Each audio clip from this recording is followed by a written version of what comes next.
Nostalgic depression, ये जो word है ये 2 वर्ड से मिलके बना है।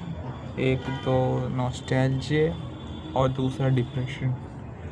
आपको नॉस्टैल्जिया का मतलब तो पता ही होगा कि नॉस्टैल्जिया एक ऐसी फीलिंग होती है जो आपको ये बताती है कि आप जब पुराने बारे में सोचते हो, पुरानी चीज़ों के बारे में सोचते हो, अपना बचपन सोचते हो, तो वो नॉस्टैल्जिया देता है आपको अच्छा लगता है।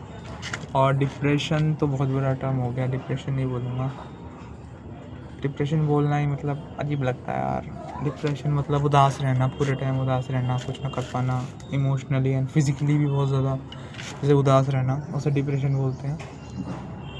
तो जो नॉस्टैल्जिक डिप्रेशन है, इसको ये तब होता है आदमी को जब आदमी ये सोचने लग जाए कि यार जो मेरा पास्ट है वो बहुत बढ़िया था, लेकिन जो मेरा अभी प्रेजेंट है वो बिल्कुल अच्छा नहीं है।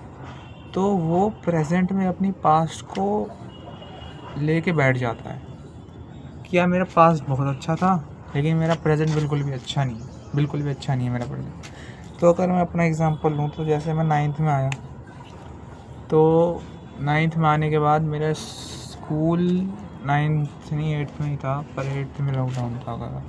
तो 9th में जब मैं आया तो मेरा स्कूल हो गया था दोपहर का। जब मेरा स्कूल दोपहर का हो गया तो फिर दोपहर का मतलब ये है कि 12:30 बजे स्कूल खुल जाता था और 6:30 बजे छुट्टी होती थी। तो मेरे को आते आते 7 बज जाते थे और फिर समझ लो कि 12 बजे से लेके 7 बजे तक मेरा पूरा टाइम ऐसे निकल जाता था। तो जब मेरे साथ ये हो रहा था तो फिर मैं पूरे के पूरे 7 घंटे ऐसे स्कूल में बिता देता, वो भी दोपहर के टाइम। लेकिन मेरे को नॉस्टैल्जिक डिप्रेशन तब होना शुरू हुआ जब एक दिन स्कूल जा रहा था, तो मेरा एक दोस्त जो कि मेरे साथ पहले लॉकडाउन से पहले एक साथ स्कूल में पढ़ते थे, तो मैं उसके साथ कभी कभी घर पे आ जाता था, ठीक है, उसके साथ आता था मैं। लेकिन एक दिन जब मैं 9th में जा रहा था ऐसे ही, ठीक है, दोपहर में मैं निकला तो वो आ रहा था। उस टाइम वो आ रहा था, उसने बोला कि और भाई स्कूल जा रहा है 12 बजे धूप में। और मैं सोचूं यार सही तो कह रहा है, मैं 12 बजे स्कूल जा रहा हूँ, ये घर आ रहा है और मैं स्कूल जा रहा हूँ। मतलब मेरे को बड़ा अजीब सा लगा। एंड तब से मैं ये सोचने लग गया कि यार मेरा पुराना सेल्फ कितना बढ़िया था। मेरा 4th 5th 6th मैं इतना बढ़िया रहता था उस टाइम पे कि स्कूल से घर आते ही सीधा बैग वैग सब फेंका, पढ़ने गए, खाना खाया, टीवी देखा, ट्यूशन गया, ट्यूशन से आया, काम वाम किया स्कूल का, सो गया, फिर सुबह वही उठ के। और ऐसे ही 4th 5th 6th चला, फिर लॉकडाउन लग गया। फिर 9th में मैं दोपहर में स्कूल जाने लग गया। फिर 9th में मैं यही सोचता रह गया यार, पूरा 9th, ऑलमोस्ट पूरा 9th, अगर मैं याद करूँ तो अक्टूबर से लेके पूरा दिसंबर तक मैं यही सोच में रह गया कि यार मतलब मैं ट्रैप हो गया था उस जगह पे। मैं 9th में ट्रैप हो गया था ये सोच के कि मेरा ओल्ड सेल कितना बढ़िया था, मेरा 4th 6th सेल कितना बढ़िया था, और मैं 9th में यही सोच के पूरा का पूरा ट्रैप हो गया। मैंने अपना पूरा साल ऐसे ही ख़राब कर दिया। एंड तो यही होता है नॉस्टैल्जिक डिप्रेशन, जब आपको लगता है कि आपका प्रेजेंट बिल्कुल अच्छा नहीं है और आपका पास्ट बहुत अच्छा है, तो आप प्रेजेंट को अच्छा ना मान के पास्ट को अपने पास लेके बैठ जाते हो। तो यही होता है नॉस्टैल्जिक डिप्रेशन। तो इसके कारण तो मेरे को अपना पास्ट क्यों अच्छा लगता था, मेरा पास्ट वैसे भी इतना कोई अच्छा नहीं था। मतलब स्कूल से घर आना, उसके बाद छोटा सा ही कमरा था मेरा, मतलब कितना बताऊँ, ये दिख रहा है, इतना सा ही घर था मेरा, रूम इतना ही था, इतना ही छोटा रूम था मेरे पास पहले जब मैं छोटा था, तो 4 थे, तो इतना ही छोटा सा था वो। और उसमें ही मेरे पापा, मेरी मम्मी और मेरा भाई तीनों रहते थे। मतलब बहुत छोटा कमरा था, उसमें ही आपको खाना भी बनाना है, मतलब उसमें खाना भी बनाना है, सोना भी है, उसमें रहना भी है, और बाथरूम अलग था। तो वो मेरा कुछ खास अच्छा नहीं था मेरा बचपन, बट अच्छा था।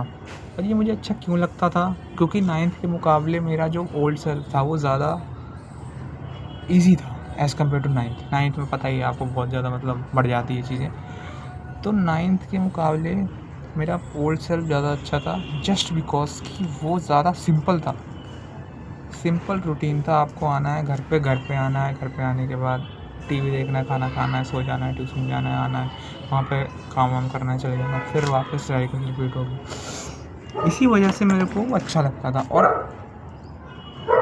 अजीब बात ये है कि जब मैं 10th में आया, 10th में तो मुझे ये सब नहीं हुआ, और फिर जब मैं 11th में आया तो मेरे साथ ये फिर से हुआ, जस्ट बिकॉज़ कि ये मेरा साइंस ली थी मैं, और ये मेरे साथ फिर से हुआ। और वो मेरे साथ, लेकिन उस टाइम मेरे को ये अजीब लगा कि मैं अपने 4th 5th 6th क्लास को नहीं, मैं अपने 9th और 10th को अच्छा समझ रहा था। मैं सोचता था मेरा पिछला साल कितना बढ़िया गया था, मेरा इस साल के मुकाबले में मेरा पिछला साल मुझे ज़्यादा अच्छा लग रहा था। इसलिए 9th मेरा कुछ अच्छा नहीं गया, लेकिन फिर भी मेरे को अपना 11th में मैं फिर से ट्रैप हो गया कि मेरा ओल्ड सेल्फ ज़्यादा अच्छा था एज़ कम्पेयर टू मी। कितनी अजीब बात लगती है यार ये, कि ह्यूमन माइंड मतलब ऐसा नहीं था भाई। अब मैं 10th को याद करता हूँ, तो फिर मैं 10th को याद करता हूँ तो फिर मैं ये नहीं सोचता, मेरे दिमाग में वो फीलिंग नहीं आती, वो स्ट्रेस की फीलिंग नहीं आती कि एसएसटी का पेपर है और मेरे को 20 चैप्टर याद कर 20 चैप्टर याद करने हैं। मेरे को वो याद तो आता है, पर एक अच्छे वे में याद आता है, ऐसे स्ट्रेस एंजाइटी के वे में याद नहीं आता। क्या at the end nostalgic depression अगर आपको नहीं समझ आया अभी भी, तो नॉस्टैल्जिक डिप्रेशन वो स्टेट होती है जहाँ पे आपको ये लगता है कि जो आपका ओल्ड सेल्फ है वो ज़्यादा अच्छा है, आप अपने प्रेजेंट में स्टक हो गए हो क्यों अपने ओल्ड सेल्फ को लेके। यही होता है at the end nostalgic depression. अगर आपको भी ये कभी फील हुआ है तो बताना। वैसे इसके भी 2 पार्ट हैं, मतलब इस फीलिंग के भी 2 हिस्से हैं। वैसे ये एक तो नॉस्टैल्जिक डिप्रेशन हुआ, एक है एमेनोइया ऐसे ही है भैया, में अजीब सा ही नाम है ना, निमोनिया एनेमोनिया, और एक है रोजी रेट्रोसिफिकेशन। तो ये जो 3 वर्ड है, तो इस पर तो एक तो मैंने वीडियो बना दिया है नॉस्टैल्जिक डिप्रेशन के ऊपर, अभी 2 के ऊपर भी वीडियो बनाऊंगा, वो भी इससे रिलेटेड है पर ऐसे नहीं है, मतलब इसके जैसे हैं पर ऐसे है नहीं। तो एट द एंड चलते हैं भाई।